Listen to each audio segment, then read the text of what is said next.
John, there was some suggestion yesterday that you weren't happy with how the last couple minutes played out. Is that an inaccurate take by people? And did you say anything to Zac Taylor about your feelings on those last couple minutes? No, I don't really know where that's coming from, and really, I don't necessarily appreciate having to address there's a feeling out there kind of questions. I think that's kind of absurd. I don't know where it comes from, but Zac and I had a good conversation, just like we always do. We always have good conversations. There's mutual respect there. It was fun. You obviously weren't apologetic about throwing late in the game, and you wanted to get first downs and close out the game. Did John Harbaugh take exception to it at the end of the game there? I know there's a clip of you two when you shook hands, and he at least looked, from my untrained eye, that he was a little frustrated. No. No with a smile and no further comment. And they gave him time to keep talking, but Zac Taylor had nothing more to say about that. Look, here's what happened. And one of the realities is it was kind of a slow, boring weekend, so something like this will tend to stick out. But we got to the point in the Bengals-Ravens game where 2 minutes remained. It was 3rd and 4. Yep. Joe Burrow was very aware that he was closing in on 500 passing yards for the day. They dialed up a deep ball. They had to run a play there. It's 3rd and 4. You can't take a knee. You're going to have to punt. You got to run a play. Yeah. So they dial up a pass. Oh, Joe Mixon lined up out wide, runs a deep route, and Joe Burrow finds Mixon down the field for a 52-yard game, giving Burrow 525 for the day. So then after the game, that's when we see Harbaugh come across the field and visit with Zac Taylor. Now, here's the reality. 99.9 out of 100 times, the interaction at the end of the game between the coaches is handshake, smile, or, something. It's unremarkable. The most remarkable handshake this year was the latest Urban Meyer hurt puppy routine where he just kind of sticks out his hand and keeps going. We hadn't seen anything that was, awkward or hostile at all this year. It happens rarely. Maybe I'm forgetting something, Chris, and tell me if I am. But it happens rarely that it stands out. And it's not like it was Jim Schwartz and Jim Harbaugh. Right. But it was John Harbaugh approaching Zac Taylor with a demeanor that suggested he had something on his mind. And he did. And you can see, why'd you run that play right there? Why'd you run that play? Now, in fairness to Harbaugh, there's a chance that he was referring not to the 52-yard catch and run, but to the 1st and goal from the 6. I'm with the you. next play with 1:10 left, and that they called a run play there instead of taking knees and getting out of dodge. That very well could be what Harbaugh was referring to. So it's not 100% accurate to say he was upset about the pass. He was upset about something else. So to say there was no issue at all is not accurate. To say that it was about the pass may not be accurate. It may just be he was upset that they didn't take a knee, kind of like the Ravens didn't take a knee back in week 4.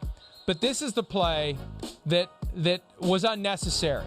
That's the point where you can take knees and end the game. And that was the beef I had with the Ravens, Chris, back in week 4 when they ran the ball to try to keep their streak of 100-yard rushing games alive when they clearly should have taken a knee. The prior play, you got to run a play. You got to pass it, you got to run it, you got to do something. You get to that point, it should be all knees. So that may be what he was, I don't know, upset, not upset. Something caused him to say what he said to Zac Taylor. Well, when we got the rundown last night, just as far as the subjects we're going to talk about, I went and all right, let me turn on the film here and just watch these plays, all right? So the first thing you watch, I know at base level we all go how could John Harbaugh be mad after he did that earlier this year to the Denver Broncos? I understand that. So it seems hypocritical, right? But then you look at it. All right, so here's the first thing. If we could show the long pass to Joe Mixon. The play wasn't intended to go to Joe Mixon. Joe Burrow's looking down here. Rewind it one more time, guys, if you can. He's looking to the slant routes to his left, where you could see they're trying to throw a short pass. There's Boyd, there's Chase, there's Higgins. They're all running 4-yard routes, but there's good coverage. Patrick Queen's in the middle, kind of going across the board there to take away the short route. Then Burrow has to move. he gets out of the pocket and he just sees Mixon going down the field one-on-one. I don't know how John Harbaugh could be really mad at that.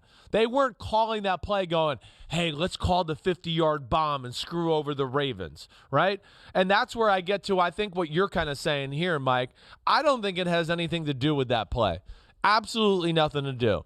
I think it does have to do with the next play. That's the one that's really weird, I think, from the, what do I want to say? The unwritten rules of football or whatever. Yeah. That's the one where a coach would go, wait, I got 3 timeouts. I'm not calling timeouts. You just made a big play.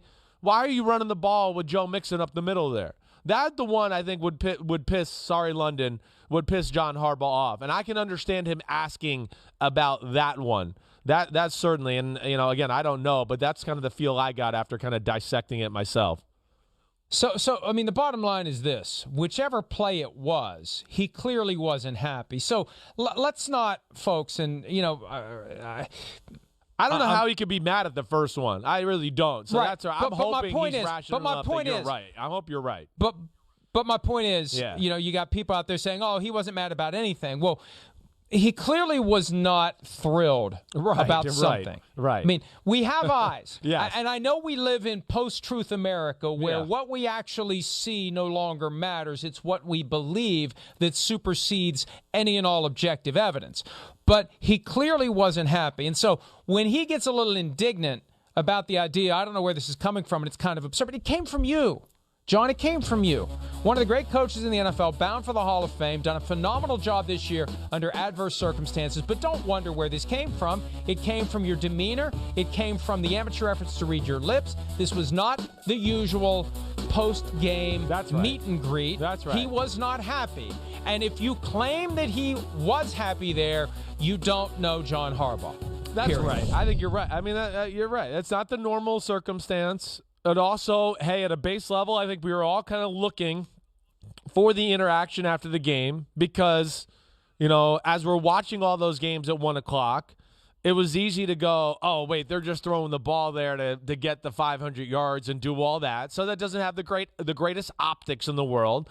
So we were all kind of paying attention to that. Now, where I lost in real time on Sunday, because they got that, oh, great, he's got 525 passing yards. I started watching other games. I mean, the game was over. So where I lost track of kind of the context of the situation was I didn't see the first down run. So that's where I think people, maybe everybody lost a little bit of track of that. But in my heart of hearts or my football world knowledge, I would think that's really the play that made Harbaugh more mad than the Mixon scramble. I didn't really mean to throw it to that guy. It kind of just happened type of play. But again, it was a kneel-down situation in Week 4 where the Ravens ran the ball to preserve their streak of 100-yard rushing game. So that's one of the reasons why I think John Harbaugh has not, even if he was mad, he can't say it. Yeah, that's right. That's right. Hi, I'm Mike Tirico, and thanks for watching. Make sure to hit subscribe for the latest news and highlights from NBC Sports.